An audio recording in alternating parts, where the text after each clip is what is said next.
말씀을 가지고 믿음의 삶의 키워드, 구원과 훈련, 이런 제목으로 함께 은혜를 나누고자 합니다. 먼저 한 주간 동안 또 8월이 다 가는 동안 믿음으로 사신 여러분들을 주의 이름으로 축복합니다. 오늘까지 함께 하신 하나님께서 남은 생애 동안도 우리와 함께 하실 줄로 믿습니다. 우리는 제법 오랜 시간 동안 다윗의 삶을 좀 자세하게 살펴보았습니다. 다윗은 지금으로부터 몇 천년 전 사람입니다. 그런데 다윗의 이야기가 전해진 나라들에서는 다윗의 이름은 지금도 유명합니다. 심지어 자녀들에게 다윗의 이름을 많이 지어주고 있습니다. 왜 그런가? 다윗은 무엇보다도 탁월한 신앙의 인물이기 때문입니다. 도대체 다윗은 어떻게 이 탁월한 신앙적인 인물이 되었는가? 그는 유명한 대학을 졸업한 사람도 아닙니다.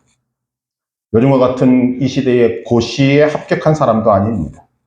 오히려 그는 이름 없는 목동이었고 미천한 사람이었습니다. 그런데 어떻게 그가 그렇게 탁월한 지혜와 믿음의 지도자가 될 수 있었는가? 오히려 살아있을 때보다 죽은 이후가 훨씬 더 유명해지고 세상에 알려지고, 그리고 그 이름은 하늘나라에서도 영원토록 불려지게 될 그 이름이 될 것입니다. 어떻게 이런 일이 가능한가? 성경은 여기에 대해서 오직 한 가지의 답을 내놓습니다. 하나님이 하셨습니다. 한번 따라 하십시다. 하나님이 하셨습니다. 하나님이 하셨습니다. 다윗은 하나님을 믿었고 하나님을 생각했으며 하나님의 이름을 불렀고 하나님께 기도했습니다. 다윗이라는 사람의 실존을 이야기한다면 다윗의 삶에 있어서 가장 커다란 부분을 차지하는 것은 다윗 자신이 아니라 하나님이셨습니다. 다윗이 다윗된 것은 전적으로 하나님의 은혜였다는 말씀입니다. 이런 말씀을 드리면 여러분들의 심령 속에서 반발하는 마음이 어느 정도 생길 것입니다. 아, 또 목사님이 하나님의 은혜를 말하는구나.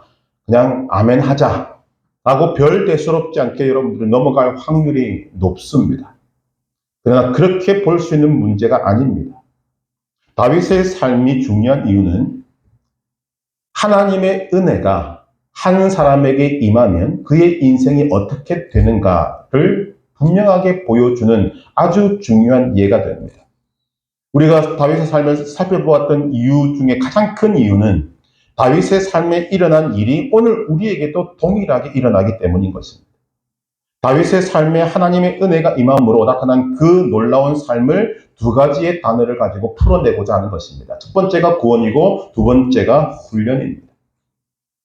다윗의 삶을 구원과 훈련이라는 단어들로 정리할 수 있는 것입니다. 이 말은 오늘 우리도 마찬가지입니다. 오늘 우리의 삶이 다 지나가고 난 다음에 우리의 삶에 가장 두드러진 것을 말한다면 무엇보다도 하나님의 은혜입니다. 그러나 그 하나님의 은혜를 구체적으로 들어가면 두 가지라는 거죠. 구원과 하나님의 훈련이다라는 것입니다. 먼저 하나님의 구원을 살펴보면 다윗을 다윗되게 한 것은 하나님이 먼저 택하시고 부르셨기 때문입니다. 사무엘상 16장 1절 이하를 보면 하나님께서 사무엘 선지자를 보내십니다. 그리고 이렇게 말씀하십니다. 내가 너를 베들레헴 사람 이새에게로 보내리니 이는 내가 그의 아들 중에서 한 왕을 보았느니라. 이름 없는 시골에서 양을 치던 미천한 소년 목동 다윗. 아무도 알아주지 않고 집안에서조차도 인정받지 못하던 그 사람을 찾아내신 것은 하나님이셨습니다. 하나님이 찾으셨고 하나님이 그를 부르셨습니다. 사무엘은 하나님의 말씀을 따라 그에게 기름 부었습니다. 이때부터 다윗의 삶이 세상에 드러나기 시작한 것입니다. 하나님이 택하시고 부르시니 다윗의 삶이 본격적으로 시작된 것입니다. 우리도 마찬가지입니다. 하나님이 택하시고 부르시니 아무도 몰라주었던 나의 존재가 유명하게 되었습니다. 이 말이 좀 의심스러우시죠? 여러분의 이름이 유명한가? 제가 보기에는 유명합니다. 왜 유명한가? 여러분이 하나님을 믿는다는 사실이 하나님도 아시지만 우리의 원수인 사탄 마귀도 압니다. 그들에게 우리 이름이 전파되었다는 것은 온 우주에 여러분들의 이름이 알려졌다는 말과 동일한 것입니다. 바로 그때부터 우리의 삶이 본격적으로 시작이 되는 것입니다. 하나님이 택하시고 부르시니 우리의 삶도 본격적으로 시작하게 된다는 것입니다.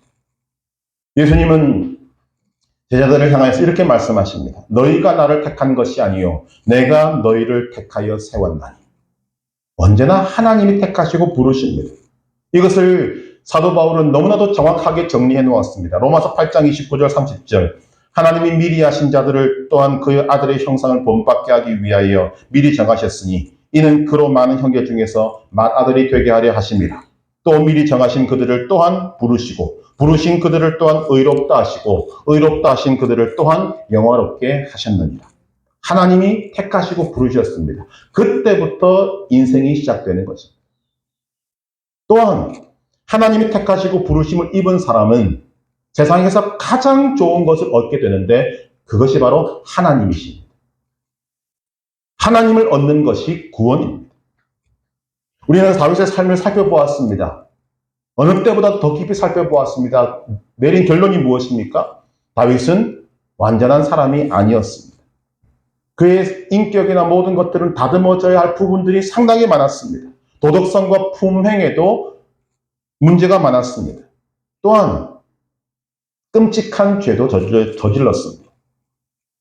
하지만 성경은 그것들을 다윗의 오점으로만 제시하지 않습니다.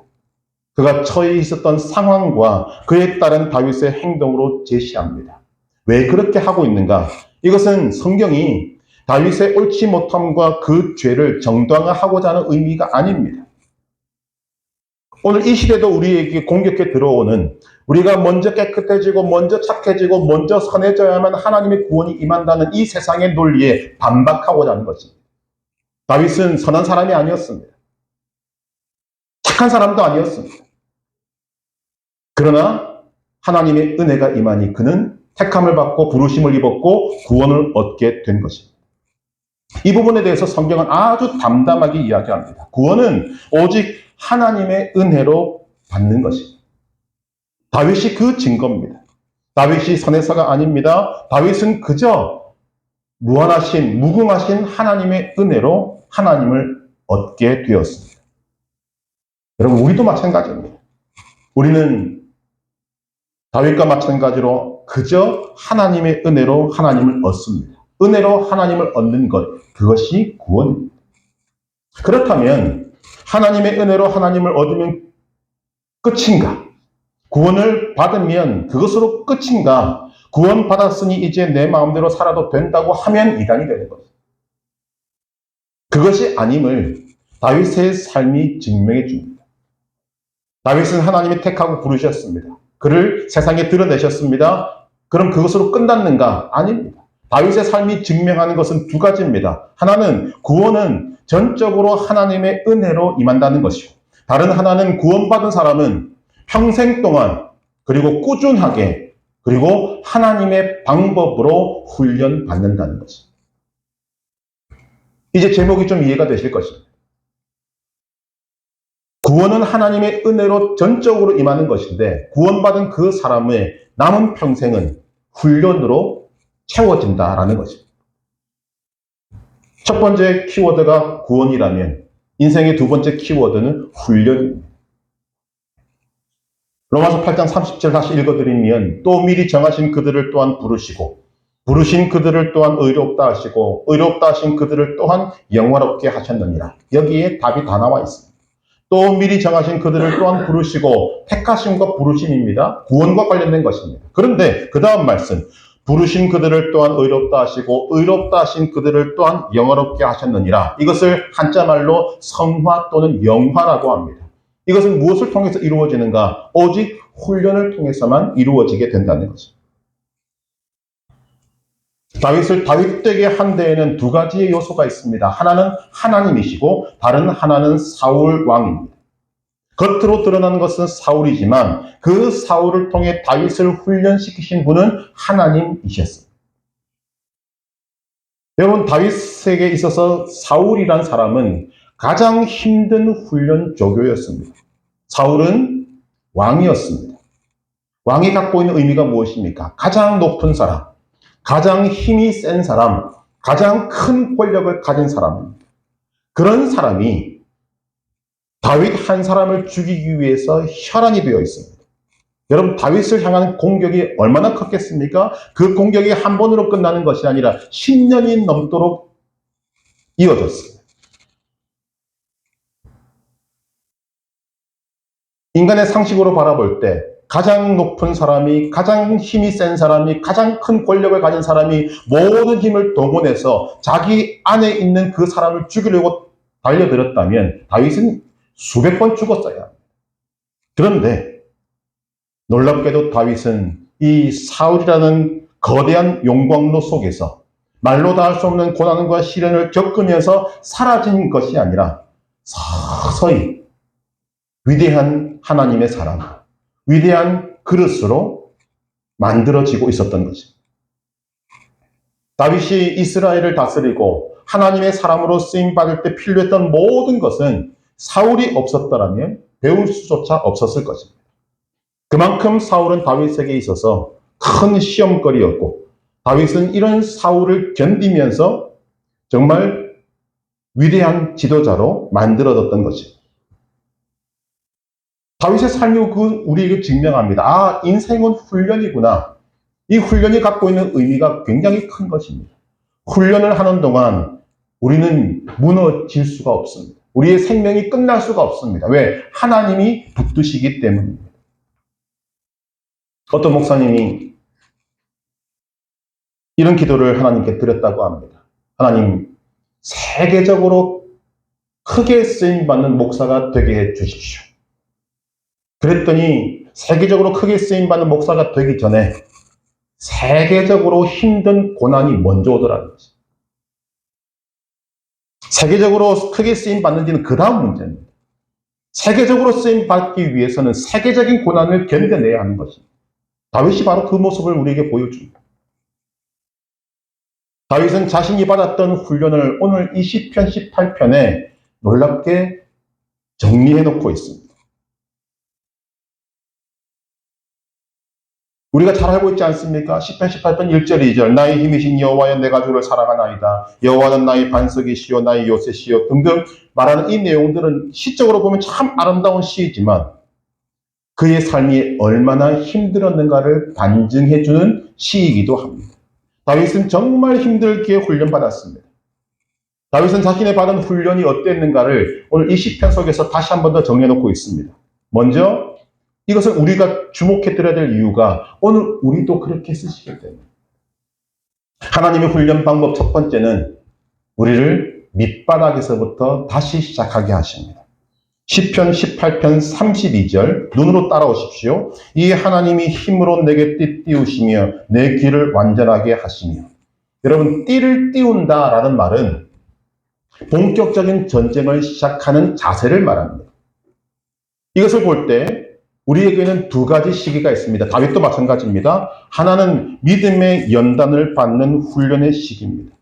훈련을 받을 때에는 하나님이 띠를 우리에게 주시지 않습니다. 오히려 우리가 띠라고 여겼던 세상의 띠는 다 내려놓게 하십니다. 세상의 지위, 물질, 관계 다 내려놓게 하십니다. 그리고 훈련에 돌입하면 한 가지만 훈련시키십니다. 어떤 상황에서도 하나님만 붙드는 훈련. 어떤 상황에서도 하나님만 바라보는 훈련. 그리고 그 훈련이 어느 정도 끝나고 나면 오늘 이 일이 벌어집니다. 내게 띠 띄우시며 띠를 띄워서 보내십니다.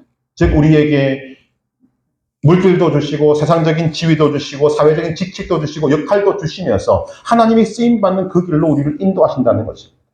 이것이 첫 번째입니다. 우리를 저 밑바닥까지 떨어뜨리십니다. 두 번째, 우리의 발을 민첩하게 만드십니다. 시편 18편 33절 나의 발을 암사슴 발 같게 하시며 나를 나의 높은 곳에 세우시며 자, 암사슴의 발 너무나도 재빠르기 때문에 여러분 따라잡을 수가 없을 정도로 빠른 발을 의미합니다. 이런 발을 가지려면 어떻게 해야 됩니까? 세상에 매이지 않는 훈련을 해야 됩니다. 특별히 인간관계 사람에게 많이 있고 사람을 좋아하고 사람과의 관계를 좋아하는 사람은 어느 날 갑자기 어디로 가라고 이야기할 때 못 갑니다. 관계를 너무 소중히 여기는 사람들은 재빠르게 뛰어갈 수가 없습니다. 매 있는 것이 많기 때문입니다. 이것을 내려놓는 훈련을 하나님이 시키십니다. 세 번째, 노화를 당기는 법을 가르쳐 주십니다. 시편 18편 34절, 내 손을 가르쳐 싸우게 하시니 내 팔이 노화를 당기도다. 여러분, 노화 하면 받는 어감이 무엇입니까? 무겁다는 것입니다. 무거우니까 쏘기가 힘이 듭니다. 그러나 쏠 수만 있으면 이 무기는 파괴력이 큰 것입니다. 노화를 당기기 위해서는 집중과 거기에 맞는 훈련이 필요합니다. 노화는 우리에게 공격력을 말하는 것입니다. 우리는 세상과 싸울 수 있는 무기를 가져야 합니다. 마귀와 싸워 이길 수 있는 무기를 가져야 합니다. 그것을 가지게 만드는 훈련을 시키신다는 것입니다. 네 번째로 하나님의 훈련은 방패를 드는 법을 가르쳐 주십니다. 35절, 또 주께서 주의 구원하는 방패를 내게 주시며 주의 오른손이 나를 붙들고 주의 온유함이 나를 크게 하셨나이다. 여러분, 공격만이 능사가 아닙니다. 잘 막아내야 합니다. 우리를 끊임없이 공격해오는 사탄 마귀의 공격을 우리는 잘 막아내야 합니다. 그래서 에베소서에 나오는 하나님의 전신갑주도 90%가 방어 무기들입니다. 하나님의 사람은 스스로를 잘 지켜야 합니다. 또한 삶의 균형을 잘 잡아야 합니다. 우리가 어느 한쪽으로 치우치면 허점이 생기게 되고 허점이 생기면 사탄 마귀가 그것을 치고 들어오게 되는 것입니다. 하나님은 우리가 이 훈련을 통해서 이런 공격에 대해서 방어하는 법을 가르쳐 주십니다. 그 가운데 우리에게 온유함도 가르치십니다.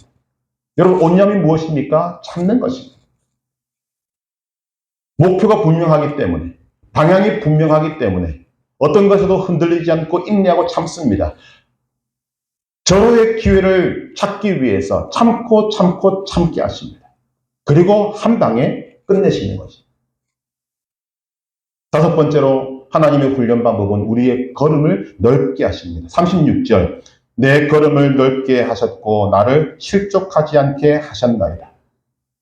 여러분, 달리기 해보셔서 알 것입니다. 달리기 할 때 빨리 달리기 위해서는 보폭을 좁게 하면 안 됩니다. 넘어지기가 쉽고 자기 발에 걸리기도 합니다. 그러나 발걸음을 넓게 하면, 보폭을 넓게 하면 우리는 빨리 달려갈 수 있습니다. 또한 걸음을 넓게 한다는 말은 더 많은 영역으로, 더 넓은 지경으로 우리가 나갈 수 있다는 것입니다. 말씀이 떠오르지 않습니까? 빌립보서 4장 13절, 내게 능력 주시는 자에서 내가 모든 것을 할 수 있는. 주님은 우리에게 말씀하십니다. 네 입을 크게 열라.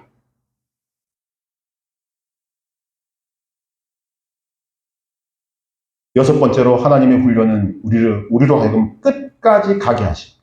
37절, 내가 내 원수를 뒤쫓아가리니 그들이 망하기 전에는 돌아서지 아니하리이다. 여러분, 우리의 전쟁은 한 번 승리했다고 안심할 수 있는 전쟁이 아닙니다. 끊임없는 전쟁입니다. 그런데 그 전쟁이 언제 끝나는가?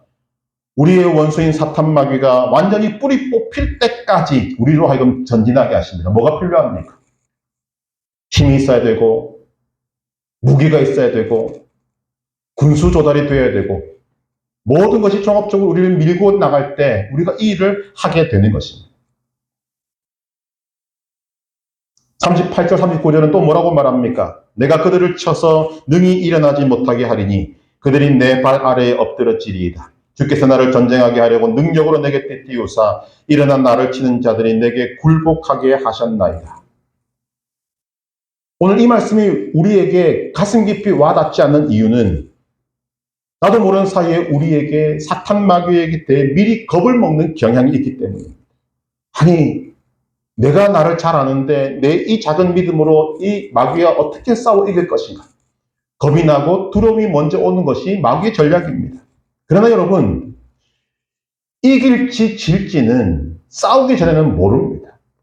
마귀는 우리를 생각으로 곤란하게 만드는 것입니다. 너는 안 돼. 너는 내게 안 돼. 여기에 많은 사람들이 속아 넘어가고 있는 것입니다. 하나님께서 우리로 하여금 훈련시키시는 이유가 무엇입니까? 지기 위해서 아니지 않습니까? 우리로 하여금 이기도록 우리를 훈련시키십니다. 하나님의 훈련을 잘 받으면 다윗이 고백하는 바와 같이 우리의 원수가 우리의 발 앞에 엎드러지는 것을 보게 될 것입니다. 믿으시기 바랍니다. 더군다나 우리가 싸우게 될 때 마귀는 우리만 상대하는 것이 아니라 우리와 함께 하시는 하나님을 상대해야 합니다. 이 세상에 누가 하나님 아버지와 싸워 이길 수 있습니다. 결국 하나님이 우리에게 지금 승리를 보장해 놓으시고 우리를 훈련시키고 계시는 것입니다. 우리는 다윗이 골리앗과 싸워 이기는 것을 보았습니다. 여러분, 이거 우연 아닙니다. 하나님은 하나님의 방법으로 다윗을 훈련시키셨고 다윗은 그것을 고백하고 있습니다. 내가 양을 칠 때에 사자도 곰도 싸워 이겼습니다. 그러니까 다윗이 보기에 하나님의 훈련 과정을 통과한 이 다윗에게 골리앗은 그저 아주 면적이 넓은 그런 짐승 그 이상도 그 이하도 아니라는 것이죠. 그러니까 한 방에 나가 떨어집니다. 이처럼 우리는 고난을 겁을 내지만 고난은 하나님의 사람들을 준비시키는 기간이고 우리가 겪는 위기는 준비된 하나님을 이 세상에 나타나는 아주 아름다운 기회, 좋은 기회가 되는 것입니다.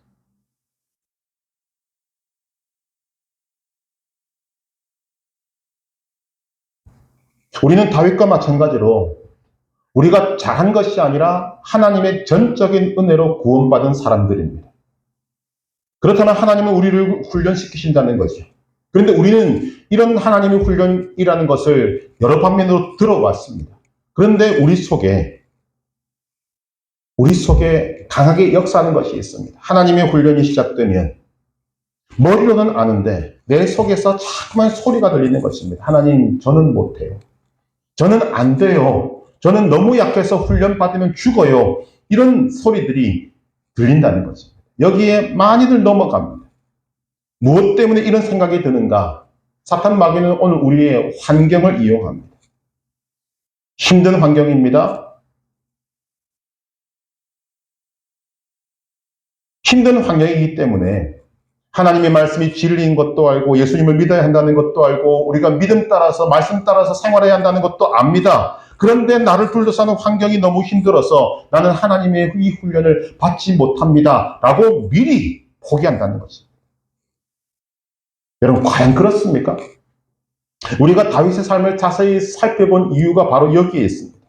다윗이 처했던 환경은 그럼 우리보다 여건이 좋았는가? 다윗이 처했던 환경은 우리보다 덜 힘들어서 다윗이 그 어려운 와중에서도 하나님의 말씀을 목숨 다해서 붙잡을 수 있었는가? 환경에 대해서 말하자면 다윗의 삶은 오늘 우리에게 큰 충격을 줍니다. 왜냐하면 다윗의 삶의 주 무대는 놀랍게도 전쟁터였습니다. 다윗은 생애 대부분을 전쟁터에서 보냈습니다. 잘 생각하셔야 됩니다. 가장 믿음으로 살기가 어려운 곳이 전쟁터입니다. 모든 것이 부족하고 모든 것이 긴급하고 모든 것이 위기고 언제 적이 쳐들어올지 모르는 전쟁터가 다윗의 주된 삶이었습니다. 그뿐만이 아닙니다. 다윗이 살았던 시대의 문화적 여건은 불법과 폭력과 난잡한 성문화가 가득했던 가나안 문화였습니다. 우리는 오늘 우리가 처해 있는 이 환경을 바라보면서 하나님, 이런 문화와 환경 속에서는 말씀대로 살기가 어렵습니다. 믿음으로 살기 어렵습니다. 라고 말하는 이 시대보다 다윗이 살았던 시대는 훨씬 더 어려웠어요. 그리고 그는 그 어려운 환경 속에서도 주로 전쟁터에서 삶을 보냈습니다. 다윗은 그런 시대에 태어났고 살다가 죽었습니다.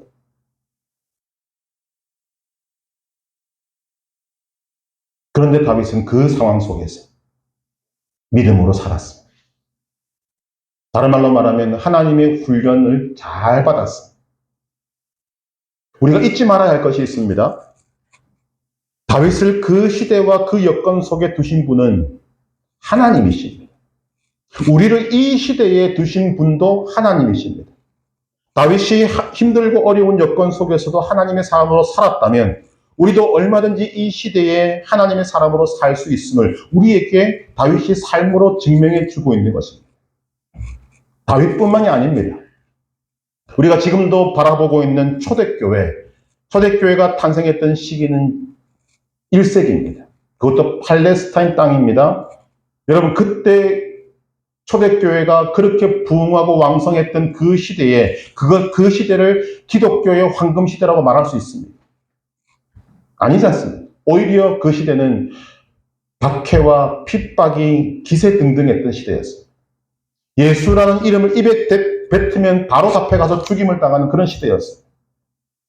오늘 우리가 믿음으로 살기가 힘들다고 한다면 1세기의 팔레스타인 지방은 오늘보다 100배, 1000배 힘들었던 시기였습니다. 오죽하면 그리스도인들이 만나면 입으로 나는 예수님을 믿습니다라는 말을 못하니까 물고기 그림을 그려서 서로 은밀하게 자기 자신의 정체를 드러낼 수밖에 없었던 그런 시대. 그러나 그 속에서 믿음은 생명력이 넘쳤고 믿음은 그 속에서 활발하게 성장했던 것입니다. 우리는 오늘 우리에게 있는 여건이, 조건이, 환경이 나의 믿음을 제한한다고 말하지만 하나님은 우리를 그 제한 속에 그냥 두십니다. 왜 그런지 아십니까? 하나님은 환경을 떠나서 일하시지 않습니다. 그리고 중요한 것 한 가지 더는 하나님의 일하심을 제한하고 막을 수 있는 환경은 이 세상에 존재하지 않습니다. 너무나도 열악한 환경 속에서 다윗은 훈련받았고 성장했고 하나님의 사람으로 쓰임받았습니다. 어떻게 그렇게 할 수 있었는가? 우리가 살펴본 다윗의 삶에는 놀라운 것이 하나 보입니다. 다윗에게는 특별한 능력처럼 보이는 것이 있습니다. 그것은 그가 어려운 일을 당하고 위기에 처하게 될 때 즉각적으로 하나님의 도움을 받을 수 있는 능력입니다. 여러분, 사실 이렇게 할 수 없어서 문제지만 만일 어려울 때 하나님의 실제적인 도움을 받을 수 있다면 우리 삶에 뭐가 문제가 되겠습니까? 겁을 먹을 일도 없고 두려워할 일도 없을 것입니다.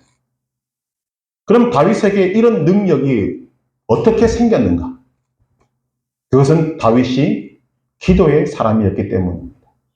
다윗은 기도를 통해 하나님의 도우심을 즉각적으로 위기 때마다 받을 수 있었습니다. 자, 6절 우리 같이 읽겠습니다. 내가 환난 중에서 여호와께 아뢰 같이 읽겠습니다. 시편 18편 6절 내가 환난 중에서 여호와께 아뢰며 나의 하나님께 부르짖었더니 그가 그의 성전에서 내 소리를 들으시며 그의 앞에서 나의 부르짖음이 그의 귀에 들렸도다. 아멘. 여러분, 이 말씀을 깊이 묵상하시면 좋겠습니다. 다윗은 어려움이 참 많았습니다. 많은 정도가 아닙니다. 그런데 어려움이 많은 만큼 그에게는 하나님의 도우심도 많았고 하나님의 도우심도 매우 컸습니다. 이유는 기도에 있습니다. 다윗은 두 가지를 붙잡고 기도합니다. 하나는 하나님의 약속입니다. 그 약속은 그에게 말로 주어졌을 뿐만 아니라 그에게 행동으로 주어졌습니다. 하나님은 다윗에게 기름 부으셨습니다. 무슨 말입니까? 내가 너를 쓴다는 말씀입니다. 그렇다면 하나님은 그 약속을 지키셔야 합니다. 다른 하나는 하나님은 믿는 자의 기도를 반드시 들으신다는 것입니다. 자, 우리가 이 다윗의 모습을 오늘 우리에게도 그대로 적용시킬 필요가 있습니다. 그대로 적용되기 때문입니다. 우리는 예수 그리스도를 믿음으로 의의 옷을 입었습니다. 하나님은 예수 그리스도의 의의 옷을 입은 사람을 반드시 책임지십니다. 이것이 성경이 우리에게 제시하는 바입니다. 또한 우리는 예수 그리스도의 이름으로 기도합니다. 이것은 예수님께서, 하나님이신 예수님께서 우리에게 직접 가르쳐 주신 기도의 방법입니다. 예수 그리스도의 이름으로 기도하면 하나님께서는 들으실 수밖에 없습니다.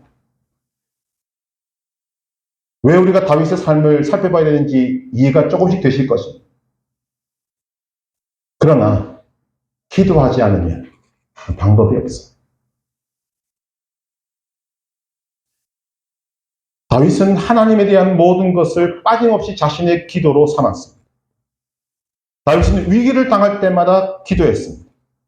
기도했다는 것은 하나님을 인격적으로 대우했다는 것이고 하나님은 그 다윗의 기도를 들으셨습니다. 그가 그것을 고백하고 있는 것입니다. 이것은 여러분 굉장히 중요합니다. 다윗은 하나님을 알 때마다, 하나님을 알아갈 때마다 그 모든 것들을 시로 남겼고 기도로 옮겼습니다. 이것이 중요합니다. 다윗은 기도를 통해 하나님과 인격적인 관계를 맺었다는 뜻이기 때문입니다. 반면에 사탄은 어떻게 합니까?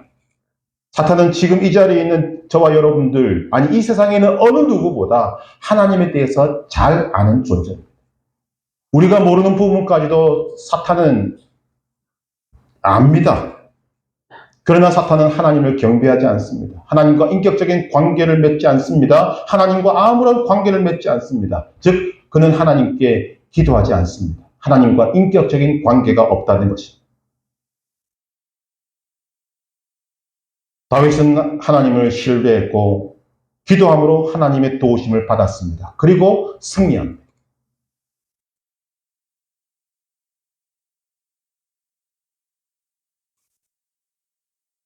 다윗의 삶을 정리하면 다윗은 하나님이 택하시고 부르셨습니다.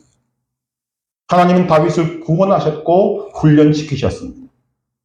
다윗은 하나님을 신뢰하고 기도함으로 훈련을 잘 받았습니다. 그리고 그의 삶이 어느 정도 궤도에 오르고 난 다음에 그는 이런 고백을 합니다. 시편 18편 47절부터 51절. 이 하나님이 나를 위하여 보복해 주시고 민족들이 내게 복종하게 해 주시도다. 주께서 나를 내 원수들에게서 구조하시니 주께서 나를 대적하는 자들의 위에 나를 높이 드시고 나를 포악한 자에게서 건지시나이다. 여호와여, 이러므로 내가 이방 나라들 중에서 주께 감사하며 주의 이름을 찬송하리이다. 여호와께서 그 왕에게 큰 구원을 주시며 기름 부음 받은 자에게 인자를 베푸시며 영원토록 다윗과 그 후손에게로다. 우리 인생의 키워드가 구원과 훈련이라고 이야기하니까 여러분 속에 이런 생각이 들 것입니다. 아, 그렇다면 우리는 한평생 훈련받다가 인생이 끝나겠구나. 한편으로는 여러분 맞는 말입니다. 여러분이 구원받았다면 그 순간부터 우리의 훈련은 시작됩니다. 그리고 그 훈련은 죽을 때 끝납니다. 그러나 우리는 그 훈련 중에 훈련만 받지 않습니다. 하나님 그 훈련 가운데 우리에게 놀라운 선물들을 준비하십니다. 다시 다윗을 보십시다. 다윗은 하나님이 택하시고 부르신 다음에 그는 정말 피눈물 나는 훈련을 받았습니다. 그리고 그 훈련받는 와중에 그는 왕이 되었습니다. 인간으로서 올라갈 수 있는 가장 높은 자리에 올라간 것입니다. 그것도 이름 없던 목동이.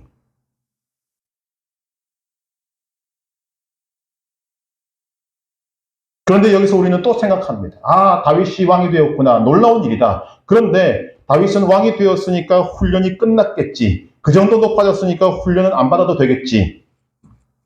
아니라는 것을 우리는 다윗의 삶을 통해서 보게 됩니다. 다윗은 왕이 된 이후에도 훈련을 받았습니다. 죽을 때까지 훈련받았습니다. 그러나 그 가운데 하나님은 다윗을 높이셨습니다. 귀하게 쓰셨습니다. 그 결과 수천 년이 지난 오늘까지도 사람들은 다윗을 흠모하고 있습니다. 다윗은 살아생전에 훈련이 끝난 적이 없습니다. 여러분 잘 보셔야 합니다. 우리의 인생도 그러하기 때문에 다윗의 삶을 잘 보셔야 합니다. 다윗의 삶은 우리의 삶을 예측하게 합니다. 우리는 하나님의 은혜로 구원받았습니다. 그리고 우리가 처해 있는 이 환경 속에서 훈련에 돌입하게 됩니다. 힘들고 어렵습니다. 믿음으로 산다고 해도 여전히 어려운 환경입니다. 그러나 그 가운데 하나님은 우리를 붙들고 지키시고 안전하게 하시고 우리를 귀하게 하시고 쓰임받게 하시고 그리고 승리하게 하십니다. 많은 부분에서 하나님은 우리가 이 땅에서 필요한 것들을 누리게 하십니다. 그리고 이 훈련은 죽을 때까지 계속됩니다. 우리는 이 훈련이 마치고 나면 영원한 하늘에서 영원토록 하나님과 함께 살게 될 것입니다. 훈련은 이 땅에서 끝납니다. 7, 80년의 훈련의 성과를 일부 이 땅에서 보기도 하겠지만 영원이라는 시간과 비교해 볼 때 이 7, 80년의 훈련은 매우 짧은 것입니다. 그러나 그 훈련의 성과를 우리는 하늘에서 영원토록 보게 될 것입니다. 이것이 우리의 인생입니다. 오늘 다윗의 삶을 통해 우리의 삶을 좀 투영해 보시기를 바랍니다. 그리고 오늘 우리의 환경이 내가 하나님의 사람으로 훈련받기에 최적의 장소임을 여러분 인정하시기를 바랍니다. 지금 나를 힘들게 하는 사람이 있습니까? 나를 힘들게 하는 환경이 있습니까? 그것이 크고 매우 우리를 두렵게 합니까? 큰 만큼 여러분은 하나님 앞에 큰 사람으로 설 수 있게 될 것입니다. 흔히들 말합니다. 훈련은 힘듭니다. 그러나 훈련의 열매는 답니다. 그러나 하나님의 훈련은 열매가 달 뿐만 아니라 영원합니다. 여러분, 오늘 우리의 삶을, 여러분 자신의 삶을 하나님의 훈련 과정으로 받아들일 수 있기를 바랍니다. 중요한 것은 모든 상황 속에서 하나님의 뜻을 찾고 하나님의 뜻에 순종하는 것입니다. 다윗이 붙잡은 것처럼 하나님의 말씀을 붙잡으시기를 바랍니다. 힘들다고 어렵다고 믿음으로 사는 삶을 포기하지 마시기를 바랍니다. 어떤 상황에서도 하나님을 신뢰하고 기도함으로 이 믿음의 훈련 과정을 잘 통과하시기를 바랍니다. 놀라운 하나님의 상급이 우리에게 주어질 것이고 영원한 상급을 하늘나라에서 받게 될 줄로 믿습니다. 우리 주신 말씀